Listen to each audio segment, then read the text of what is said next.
വിശേഷം? എല്ലാവർക്കും സുഖമായിരിക്കുമെന്ന് വിശ്വസിക്കുന്നു. അപ്പോൾ ഇന്നൊരു സൺഡേ ആണ്. ഞങ്ങളുടെ കുറച്ച് ഫ്രണ്ട്സ് വീട്ടിൽ വരുന്നുണ്ട്. അപ്പോൾ യൂഷ്വലി ഈ സൺഡേസ് എനിക്ക് ഇങ്ങനത്തെ സ്പെഷ്യൽ കുക്ക് ചെയ്യാൻ, സ്പെഷ്യൽ ഡിഷസ് ഉണ്ടാക്കാൻ ഭയങ്കര ഒരു ഇൻട്രസ്റ്റ് ആണ്. ഞാൻ ശരിക്കും US വന്നതിന് ശേഷമാണ് കേട്ടോ കുക്കിങ്ങിനോട് കുറച്ചൊരു താല്പര്യം വന്നത്. പിന്നെ എനിക്ക് ചെയ്തു തുടങ്ങിയപ്പോൾ എനിക്ക് ഈ ഒരു കുക്കിങ്ങിനോട് ഭയങ്കര ഒരു ഇൻട്രസ്റ്റ് വന്നിട്ടുണ്ട്. എസ്പെഷ്യലി ഇങ്ങനെ നമ്മളുടേതായ ഓരോ റെസിപ്പീസൊക്കെ കണ്ടുപിടിച്ചിട്ട് ചെയ്യുമ്പം ചില സമയത്ത് അടിപൊളിയായിരിക്കും, ചില സമയത്ത് ഫ്ലോപ്പ് ആയിരിക്കും. പക്ഷെ എന്നാലും ഓരോ പരീക്ഷണങ്ങൾ ചെയ്യുമ്പോഴാണല്ലോ നമ്മൾ ഓരോന്ന് പഠിക്കുക. അപ്പോൾ അതെനിക്ക് ഇഷ്ടമാണ് കേട്ടോ. അപ്പം ഞാൻ വിചാരിച്ചു ഇന്ന് സൺഡേ ആയതുകൊണ്ട് ഒരു സ്പെഷ്യൽ ഡിഷ് തന്നെ ഉണ്ടാക്കാം. നിങ്ങൾ വിചാരിക്കുന്നുണ്ട് എന്തോ ഒരു വെറൈറ്റി ഡിഷാണ്. എനിക്ക് തോന്നുന്നു ഈ ഒരു ഡിഷ് കേരളത്തിലോ ഇന്ത്യയിൽ തന്നെ ആർക്കും അറിയാത്തതായിട്ടുള്ള ഡിഷല്ല. നോർമൽ ബിരിയാണിയാണ്. പക്ഷേ ഈ ബിരിയാണീൻ്റെ സ്പെഷ്യാലിറ്റി എന്ന് വെച്ചാൽ ഞാൻ ഇന്ന് ഉണ്ടാക്കാൻ പോകുന്നത് തലശ്ശേരി ബിരിയാണിയാണ് ഗൈസ്. അപ്പോൾ തലശ്ശേരി ബിരിയാണീനെ കുറിച്ച് ഞാൻ പറയുകയാണെങ്കിൽ ആദ്യം തന്നെ പറയേണ്ടത് എന്താണെന്ന് വെച്ചാൽ, ഞാൻ ഈ ഒത്തൻറ്റിക് തലശ്ശേരി ബിരിയാണി ടേസ്റ്റ് ചെയ്തത് കല്യാണത്തിന് ശേഷമാണ്. അതായത് എൻ്റെ മദറിൻലോ അടിപൊളിയായിട്ട് ബിരിയാണീസ് ഉണ്ടാക്കും, അത് എസ്പെഷ്യലി ഈ തലശ്ശേരി ബിരിയാണി. അപ്പോൾ ഞാൻ കല്യാണത്തിന് ശേഷം അമ്മേൻ്റെ അടുത്ത് നിന്നാണ് ഈ ഒരു ബിരിയാണി ഉണ്ടാക്കാൻ പഠിച്ചത്. അപ്പോൾ അമ്മ എപ്പോഴും പറയും, നീ ഒറ്റയ്ക്ക് നീ US പോയിട്ട് നിൽക്കുമ്പോൾ നീ ഇത് നന്നായി പഠിച്ചാൽ നിനക്ക് ഓരോരുത്തർക്ക് ഉണ്ടാക്കി കൊടുക്കാമല്ലോ. അതെനിക്ക് ഇഷ്ടമുള്ള ഒരു കാര്യമാണ് കേട്ടോ, ഇങ്ങനെ ഓരോ ഡിഷസ് മറ്റുള്ളവർക്ക് ഉണ്ടാക്കി കൊടുക്കാനും പിന്നെ അവരെ കമൻസ് കേൾക്കുമ്പം എനിക്കൊരു പ്രത്യേക സന്തോഷമാണ് കേട്ടോ. ലൈക്ക് ഫീഡ്ബാക്സ് കിട്ടുമ്പം അപ്പോൾ നമ്മൾ ഇമ്പ്രൂവും ചെയ്യും, നമുക്ക് മനസ്സിനൊരു സന്തോഷവും കിട്ടും. അപ്പം ഞാൻ ഇന്ന് ഉണ്ടാക്കാൻ പോകുന്ന അമ്മയുടെ ഒരു റെസിപ്പിയാണ്. അമ്മ എനിക്ക് പഠിപ്പിച്ച് തന്ന തലശ്ശേരി ബിരിയാണിയാണ്. ഇത് അമ്മ ഉണ്ടാക്കുമ്പോൾ അത് പെർഫെക്റ്റ് ആയിരിക്കും, പക്ഷെ ഞാൻ എൻ്റെ രീതിയിൽ കുറച്ച് എന്താ പറയുക, കുറച്ച് മാറ്റങ്ങൾ ഉണ്ടാവും. അപ്പം നിങ്ങൾക്ക് എല്ലാവർക്കും ഈ ഒരു വീഡിയോ ഇഷ്ടപ്പെടും എന്ന് വിശ്വസിക്കുന്നു. അപ്പം നിങ്ങൾ തലശ്ശേരി ബിരിയാണി കണ്ടിട്ട് വരൂ കേട്ടോ. ഞാൻ ആക്ച്വലി ആദ്യമായിട്ടാണ് കേട്ടോ ഇങ്ങനത്തെ കുക്കിംഗ് വ്ളോഗ് എടുക്കുന്നത്. അപ്പം അതിൻ്റെ ബുദ്ധിമുട്ടുകൾ ശരിക്കും പറഞ്ഞാൽ hats off to all the cooking ചാനലിലുള്ള യൂട്യൂബേഴ്സിന്. കാരണം ഇങ്ങനെ വഴറ്റാനും at the same time video എടുക്കാനും നല്ല ബുദ്ധിമുട്ടുള്ള പണിയാണ്. അപ്പം ഒന്നും കൂടെ ഒരു big hats off to all the cooking channel YouTubers.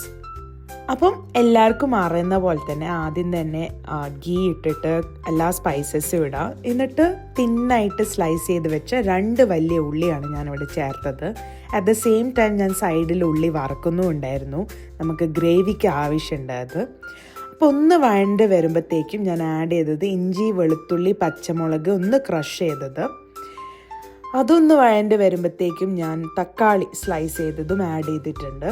അപ്പോൾ തക്കാളിയും ഉള്ളിയൊക്കെ നല്ലോണം ഒന്ന് വഴണ്ട് വരുമ്പോഴത്തേക്കും നമ്മൾ പൊടികൾ ആഡ് ചെയ്യാണ്. ഇതിൽ മെയിനായിട്ട് വേണ്ടത് ജസ്റ്റ് ഒരു 1/2 ടീസ്പൂൺ മഞ്ഞൾപ്പൊടി, പിന്നെ വേണ്ടത് നമ്മൾ മെയിൻ ഇൻഗ്രീഡിയൻ്റ് ആയ ബിരിയാണി മസാലയാണ്. അമ്മയുടെ സ്പെഷ്യൽ ബിരിയാണി മസാലയാണ്, ഞാൻ നാട്ടിൽ നിന്ന് ഇറക്കുമതി ചെയ്തതാണ്.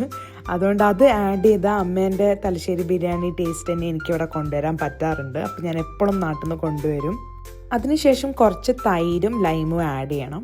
അത് ഞാനിവിടെ കാണിച്ചിട്ടില്ല, പൊടികൾ ആഡ് ചെയ്യുന്നതും വഴറ്റുന്നതൊന്നും. പൊടികളുടെ പച്ച മണമൊക്കെ മാറുന്ന വരെ ഒന്ന് വഴറ്റുക. സൈഡിൽ ഇങ്ങനെ ഉള്ളി ഫ്രൈ ചെയ്യുന്നുണ്ട്. ഞാൻ വീണ്ടും പറയാം, ഗ്രേവീൻ്റെ അവസാനം ഈ ഫ്രൈഡ് ആയിട്ടുള്ള ഓണിയൻ ഇടുമ്പോൾ ഒരു പ്രത്യേക ടേസ്റ്റാണ് കേട്ടോ. അത് കഴിഞ്ഞിട്ട് ഞാൻ ചിക്കൻ മാരിനേറ്റ് ചെയ്ത് വെച്ചിരുന്നു ഓൾറെഡി. തൈരും ഉപ്പും മഞ്ഞൾപ്പൊടിയും ഇട്ടിട്ട് സൈഡിൽ മാറ്റി വെച്ച ചിക്കൻ ഇപ്പം ആഡ് ചെയ്തു. അതിൻ്റെ മുകളിലായിട്ട് കുറച്ച് മല്ലിയില, പുതിനയില ഒന്ന് വിതറി ഇടുന്നുണ്ട്. എന്നിട്ട് ഈ ഇലകളിൽ ശരിക്കും പറഞ്ഞാൽ ചിക്കനിലിങ്ങനെ അതിൻ്റെ ഫ്ലേവറൊക്കെ ഇങ്ങനെ വരണം. ഇപ്പം നിങ്ങൾ കാണുന്ന പോലെ ചിക്കനൊക്കെ ഇങ്ങനെ നല്ലോണം കുക്കായി വരുന്നുണ്ട്. അപ്പം ഞാൻ കംപ്ലീറ്റ് ആയിട്ട് ചിക്കൻ ഗ്രേവി ഉണ്ടാക്കും, എന്നിട്ട് സൈഡിൽ റൈസും ഉണ്ടാക്കും. അപ്പം സെപ്പറേറ്റ് ആയിട്ടാണ് ഞാൻ ഇവിടെ കുക്ക് ചെയ്യാറ്. അപ്പം ആദ്യം ഈ ചിക്കൻ്റെ ഗ്രേവി സെറ്റാക്കും, പിന്നെ സൈഡിൽ ഞാൻ ഗീ റൈസും ഉണ്ടാക്കും. ഗീ റൈസ് ഞാൻ ഉണ്ടാക്കുന്നത് എങ്ങനെയാണെന്ന് വെച്ചാൽ, ആദ്യം 1 കപ്പ് അരിക്ക് 1.5 കപ്പ് വെള്ളം വെച്ചിട്ടാണ് ഞാൻ എടുക്കുന്നത്. ഇവിടെ ഞാനൊരു 5 കപ്പ് അരി എടുത്തിട്ടുണ്ട്. ആദ്യം ഞാൻ ഈ അരി ഒന്ന് വെള്ളത്തിൽ സോക്ക് ചെയ്ത് വെക്കും. എന്നിട്ട് കുറച്ചൊരു അരമണിക്കൂർ സോക്ക് ചെയ്തതിന് ശേഷം ഞാനൊന്ന് ഈ ഗീയിൽ സ്പൈസസ് ഒക്കെ ഇട്ടതിന് ശേഷം ജസ്റ്റ് ഒന്ന് ലൈറ്റായിട്ടൊന്ന് ഫ്രൈ ചെയ്യും.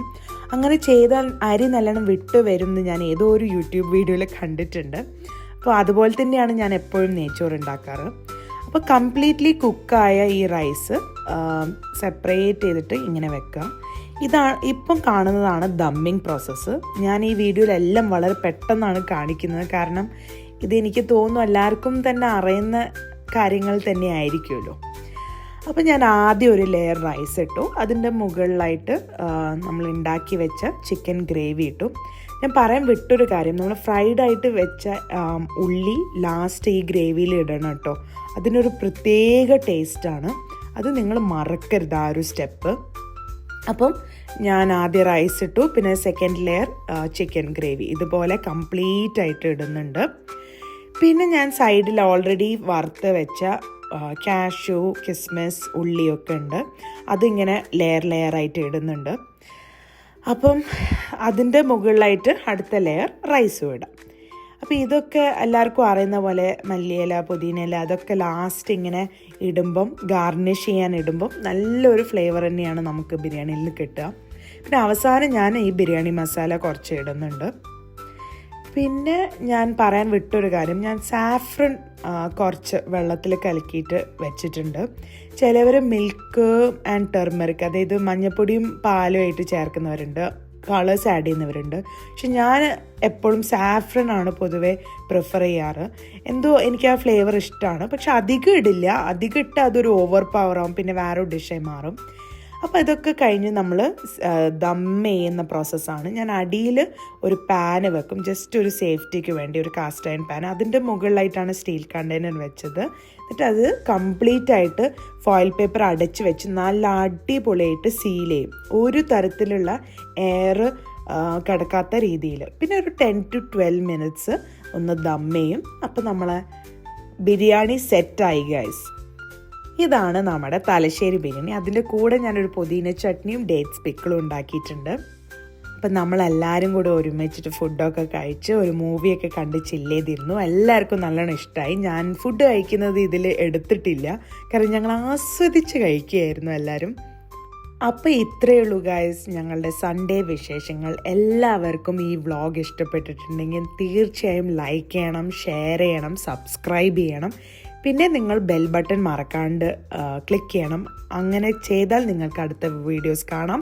നിങ്ങളെല്ലാവരും ഈ തലശ്ശേരി ബിരിയാണി ട്രൈ ചെയ്യണം കേട്ടോ. അപ്പോൾ see you on my next vlog and thanks for watching.